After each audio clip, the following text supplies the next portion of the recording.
Application Lifecycle Risk Management Podcast. Episode 8.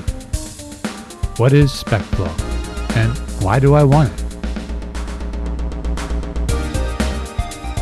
So, what is SpecFlow and why do I want it?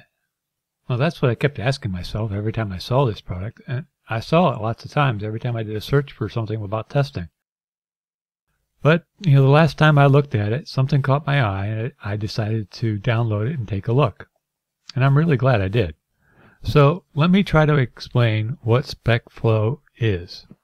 First, while you can get SpecFlow Plus Runner to run your test, this isn't a completely new testing platform. Instead, it's a testing platform that works with whatever testing platform you're using to test your .NET code. So, it works with NUnit, MS-Test, XUnit, MBUnit. This is good for my situation because any test I write with SpecFlow will continue to work with the tools I already have in place, including my current test runners, ReSharper, and my continuous integration system, TeamCity. I wasn't interested in adopting a platform that wasn't going to work with these two platforms. Now, the part that got me confused was this.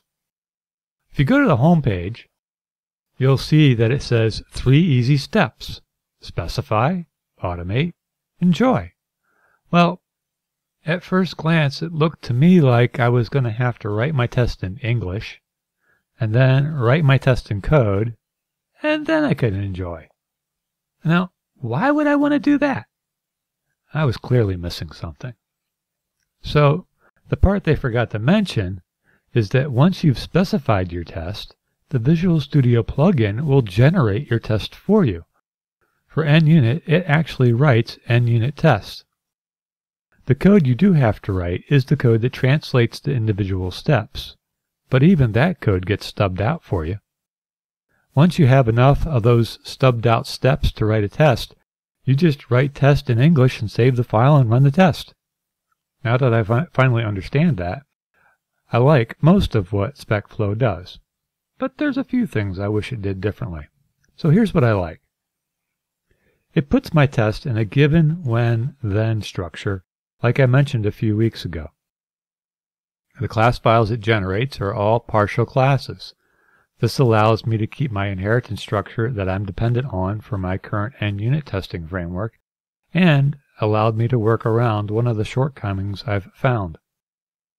The methods are all virtual, again allowing for extension and flexibility. IntelliSense is enabled so you can see similar sentences you've already used as you're creating new tests. You can create tables of parameters for test scenarios similar to how you can pass multiple parameters to an NUnit test with the test case attribute or the test case source attribute. To write the supporting C# code, I didn't have to learn anything new. In fact, I'm still using the NUnit asserts. I can give the English language non-code document to a business user, and they should be able to read the test well enough to tell me if the test is an accurate reflection of what they want the system to do. So, here's the one thing I don't like. I've become really dependent on the NUnit test fixture attribute that allows me to pass parameters to the entire test. I used this to control the testing of multiple browsers, but I've recently figured out a way to run all of my browsers simultaneously rather than sequentially, so I won't need this feature in the pretty near future. Once I've got that working, you can be sure I'll share it here, so don't forget to subscribe.